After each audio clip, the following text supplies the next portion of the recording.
फळ म्हटलं की सर्वांच्याच आवडीचे असतात. फळांपासून आपण ज्यूस आणि डाएट या आहारामध्ये आपण जास्त करून समावेश करतो. पण अशाच फळांचा उपयोग आपण पुढे डिहायड्रेट करून त्यांपासून कोणकोणत्या गोष्टी बनवू शकतो या व्यवसायाबद्दल सविस्तर माहिती जाणून घेऊया रुचिता विचारे यांच्याकडून. नमस्कार, मी रुचिता विचारे, रुचिता फूडची प्रोप्रायटर. आम्ही डिहायड्रेट व्हेजिटेबल आणि फ्रूट्समध्ये स्पेशालिस्ट आहोत. गेले 5 वर्ष मी या व्यवसायामध्ये आहे. डिहायड्रेट व्हेजिटेबल आणि फ्रूट्स म्हणजे आपल्या ज्या ताज्या भाज्या असतात त्या पूर्णपणे सुकवून त्याची पावडर किंवा फ्लेक्समध्ये आम्ही त्याचं कन्व्हर्शन करतो, ज्याच्यामुळे आपण रेडी टू कुक प्रोडक्ट बनवू शकतो. किंवा त्या पावडरी आहेत ज्या प्रीमिक्समध्ये वापरल्या जातात. सहजपणे आपण कुठल्याही पदार्थामध्ये, जसं आपण कांदा जर घेतला तर कांद्याची पावडर आपण कशातही वापरू शकतो. आणि या पद्धतीनेच आम्ही बरेचसे प्रोडक्ट बनवतो. साधारण 2018 साली माझं हे युनिट सुरू झालं. व्यवसाय सुरू करण्याचा एकच विषय असा होता की क्वालिटी प्रोडक्ट बाहेर जर आपण विचार केला तर क्वालिटी प्रोडक्ट आपल्याला मिळत नाही. काही ना काही खूप मोठ्या कंपन्या याच्यामध्ये इन्व्हॉल्व आहेत. असं म्हणत नाही की ते देत नाहीत आपल्याला, खूप चांगल्या पद्धतीने देतात. पण आपण विदाऊट प्रिझर्वेटिव्ह नैसर्गिकरित्या आपण लोकांपर्यंत हा माल पोहोचवू शकतो का, ह्याचा विचार करून मी MSME तर्फे आर्ना सोल्युशन म्हणून एक इन्स्टिट्यूट आहे दादरला, तिथे MSMEचे ट्रेनिंग चालतात. तिथे मी ट्रेनिंग पूर्ण 6 महिन्याचा जो डिप्लोमा असतो, त्यानंतर एक पूर्ण वर्षाचा एक डिप्लोमा असतो. तो पूर्ण डिप्लोमा केल्यानंतर माझ्या असं लक्षात आलं की आपण खूप चांगल्या पद्धतीचं, चांगल्या क्वालिटीचं जेवण लोकांपर्यंत पोहोचवू शकतो आणि स्वतःच्याही हेल्थची आपण काळजी घेऊ शकतो. आणि त्यामध्ये हा डिहायड्रेशन जो प्रोसेस आहे तो एक वेगळ्या रीतीने माझ्या समोर आला जेव्हा ट्रेनिंग घेत होते तेव्हा. आणि मग त्याच्यावरती प्रयोग करत गेलो आम्ही की कुठल्या भाज्या किंवा कुठली फळं आपण खूप चांगल्या पद्धतीने टिकवू शकतो. जसं आपण पूर्वीच्या काळी उन्हामध्ये सुकवलेले पदार्थ आजही वापरतो.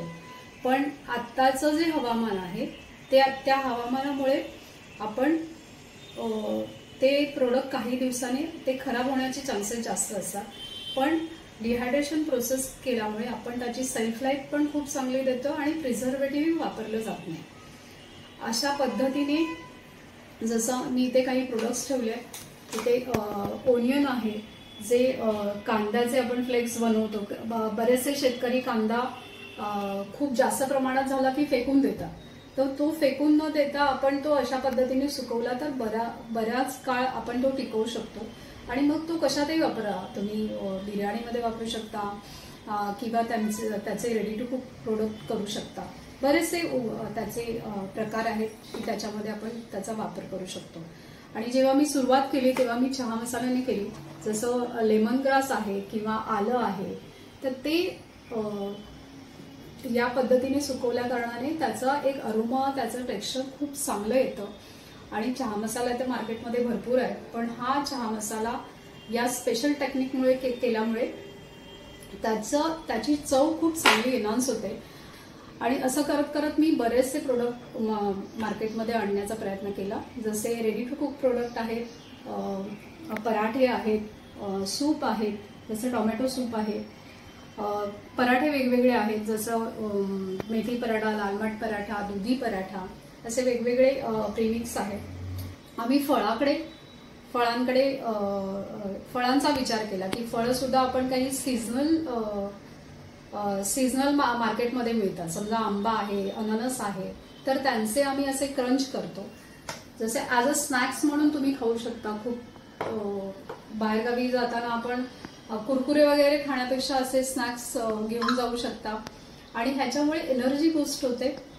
आणि असेच मग आम्ही ते गिफ्ट पॅकेजिंगमध्ये पण देतो. जसं दिवाळी आहे, गणपती आहे, नवरात्र आहे, तर त्याच्यामध्ये आम्ही गिफ्ट पॅकेजिंग म्हणून देतो. आणि ते खूप चांगल्या पद्धतीने, म्हणजे लोकांना मिठाई जे खातात त्याच्यामध्ये साखर प्रचंड प्रमाणामध्ये वापरली जाते. तर साखरेच्या ऐवजी तुम्ही नॅचरल जे आहे, नैसर्गिक फळं आहेत ती फक्त विदाऊट प्रिझर्वेटिव्ह असतात, त्याच्यात शुद्ध नैसर्गिक साखर त्याच्यामध्ये, फळातली जी साखर आहे तीच साखर असते आणि आम्ही जसंच्या तसं ड्राय करून तुमच्यापर्यंत आणून पोचवतो आणि खूप चांगल्या पद्धतीने हे प्रोडक्ट आमचं जातं, गिफ्ट पॅकेजिंगमध्ये जातं आणि बल्क क्वांटिटीमध्ये पण जातं.